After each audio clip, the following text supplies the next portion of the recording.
All right, so I got two things to go over here. I'm going to go over The Mandalorian, what I thought about it. So review with spoilers, by the way. So if you're looking for a non-spoiler review, you're not going to find it here. And I'm also going to go over Disney Plus and whether I think it's worth it or not. I spent some time on the app on my PC, my phone, and my Xbox, so I can give you kind of an overall view of what I think about it, and then we'll go from there. But The Mandalorian, I got to say, okay, I watched Nerdrotic's review. He's the only other person that I saw at the time that had a review up, so I watched what he had to say as well, and I agree with a lot of his points that he made in it. Now, one of the things he said, which I was in total agreement with, is why haven't we gotten something like this before? The guy who made this is the guy behind at least the Iron Man movies. It's the guy Happy. So if you remember Happy, he's in the Spider-Man movies as well. That's the guy who made this series, and I am in total agreement that he should be the guy to head up the next Star Wars trilogy. That would be a very smart idea, because after watching this, that guy gets Star Wars. And I'm a little disappointed that we had to sit on so much garbage to get here. Okay? Why did we have to make The Force Awakens and The Last Jedi when you could have made something like this? This was really, really good. Now, in his review, he talked about identity politics. I didn't see any of that.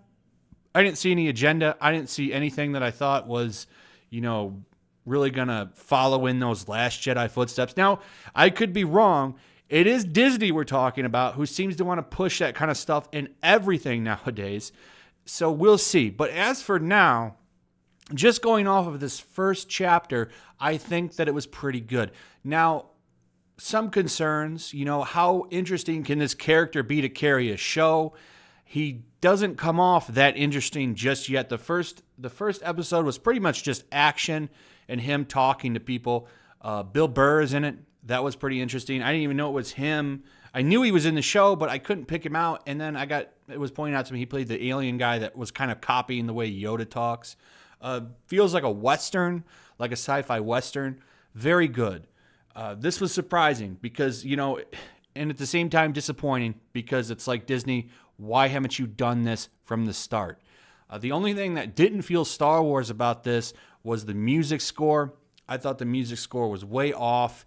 Didn't sound anything like John Williams. But looking back on it, I think that was the point. I think that they don't want it to sound like John Williams. You can't, if you replicate it every time for every movie, it's just going to start sounding stale. You can't get inside the man's head. At some point, you have to get away from it.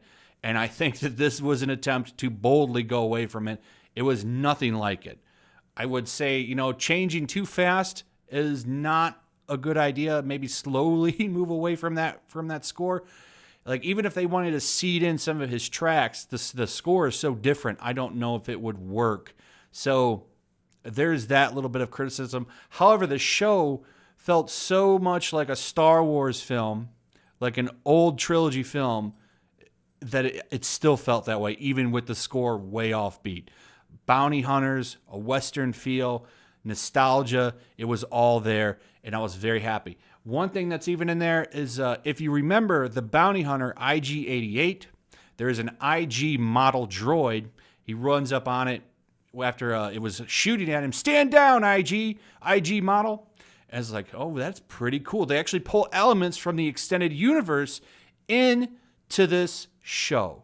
I mean, just the Mandalorians alone is doing that. So I'm very, very happy with this property. I think this is going to be good. Now, like I said, we'll see. I don't think this character, as of just this pilot, which is what this was that interesting. He didn't do very much. He didn't say very much. However, if they can build on this and bring him out, I like to think about Goblin Slayer, the anime. That character is not very interesting at the start, but he gets more interesting as time goes on. I think that's something you'll see with this character. And, they showed a little bit of him, I would believe, his childhood and flashbacks during the episode, and I think you'll see more of that. At the end, he ends up rescuing. So he has a bounty he's pursuing from, it looks to be Imperial remnants. So the stormtroopers that were protecting the Imperial officer, they had kind of rundown looking stormtrooper armor, like they're on their last legs, and they're having him pursue a target for a bounty that might pull them back from the brink, which did, as I said, spoilers are in this review, was a tiny little Yoda baby. So it's not Yoda's baby, it's his species, which I don't remember what they are. But that's what it was, and he seemed to be pretty infatuated with it, and I'm assuming that will be the point of the show, is him protecting that Yoda baby. He's going to turning that baby in. So we'll see what happens. But the show, I did enjoy it. The CGI was a little bit off at the beginning, kind of wasn't that good, especially the whatever the little monster he was riding like a horse. I didn't think the CGI there was that good, or the first land speeder that shows up. I think they did a lot of practical effects in this show, which is very good as well. I like seeing that back. Overall, I think the show is very good. Will it save Star Wars? No. Everything is still riding on Rise of the Skywalker, and whether that will be very good. I don't think it's going to be good. I think it's going to be a disaster. This show plays it safe, but still manages to be interesting, which I liked. I think Rise of the Skywalker is going to play it safe because of all the reshoots they've been doing, but I don't have much faith in that. This I have faith in. I totally do have faith as of right now. As long as this show stays good, my faith in Star Wars television will be restored. That was, to be honest, never really gone. Clone Wars is good. I haven't watched Resistance or whatever that new show was, but Rebels was all right. On TV, they've been doing good. This has been pretty good. We'll see if that continues. And then they've got the Obi-Wan show coming up. That looks really good. I think the decision to retire Star Wars movies for a few years after Rise of the Skywalker is a smart decision, because if that movie is the impending disaster that I expect it to be, you're going to need shows like The Mandalorian and Obi-Wan to put a nice Band-Aid on the disaster that you gave us at the end of the Skywalker saga. The Last Jedi did a lot to damage the fan base, and if Rise of the Skywalker is bad, you're going to need to stay on hiatus and give us good television properties to get the hype back up for Star Wars, which I imagine is the plan that they're going to do from here on out. I think you're going to see good TV shows with little agenda to repair the fan base, to get people hyped again, and then they'll do a new Star Wars trilogy, hopefully headed up by the guy who's doing this TV show. Now, as for Disney Plus, a recommendation on this depends on whether you have kids or not. If you do, I think this is worth it because there's a lot of content on there for them. If you don't, I don't think so. And I guess if you have Verizon, you get it for a year for free, so that works. But a lot of shows for young people on here that really just aren't for me. Like, I'm not interested in Best Friends Whenever or some of these other shows, The Great Mouse Detective. Not really looking forward to watching Sister Act, so that's not for me. Now, you do have a lot of Star Wars content on there. If you're looking for that, it's there. One nice thing that I would like to point out is, unlike Netflix, they give you the 4K stuff right off the bat. I did test it. I watched a few of my favorite scenes in Empire Strikes Back. It said it was in 4K, had HDR10 on. Now, if this is just an upscale, I'm not sure. I would have to sit down and do comparisons and such, but it looked pretty darn good, gotta say. So the content's really just not completely there. This is a new service. I mean, you got some old shows here. The old X-Men and Spider-Man shows are on there. So there's some stuff here. However, I don't think it's quite competitive just yet. Now, one thing that is pretty cool is for $12 you can get ESPN Plus, Hulu, and Disney, which is kind of cool. Unfortunately, I don't know if that is the advertisement-free Hulu. I'm guessing that's the basic one with ads, so that's something to consider.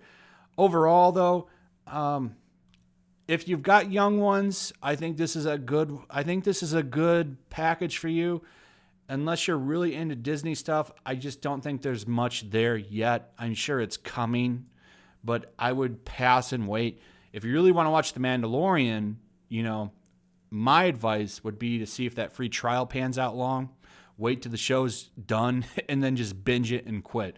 because really the big draw to this service as of right now is The Mandalorian, and that's really it, in my opinion. The Mandalorian is really good. Do I think it's worth a service at this time? No, not just yet. They need a little bit more original content, like Lady and the Tramp here, this musical show, Encore, Jeff Goldblum show. I'm not interested in that. I signed up purely for The Mandalorian and the Marvel shows that are coming and the Obi-Wan show. That's why I signed up for it. I wouldn't recommend it at this time. I'm sure it might grow and get better, but until that time, I don't think it's worth it. At least not right now. The Mandalorian, though, great stuff. Definitely can put a Band-Aid on the Star Wars bleeding, but Rise of the Skywalker, that is still a looming disaster. I think that movie is going to be a total trash heap. I don't think this show will help. I think it would have been better served to show this after Rise of the Skywalker to help fix it, but it also can help hype up that movie. We'll see. We'll see if it pays off for them.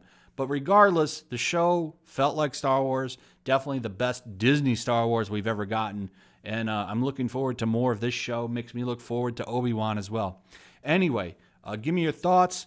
Throw a like and a comment. Those are very important for engagement. They help videos grow and actually get found. So consider telling me what you thought about this, or if you're thinking about getting it. I'd like to hear what you have to say. What do you think about Disney Plus? Also, make sure you're still subscribed. Hit that notification bell if you're new. And I will see you on the next one. Peace. Also, take a moment. Make sure you're still subscribed to the channel. There's something going on right now, and they've been unsubscribing people. So just take a second and double check on that, and subscribe if you're new. Also, if you want to help support the channel, check out my Teespring store. There's a link in the description. You can find some merchandise in there that you might want to check out.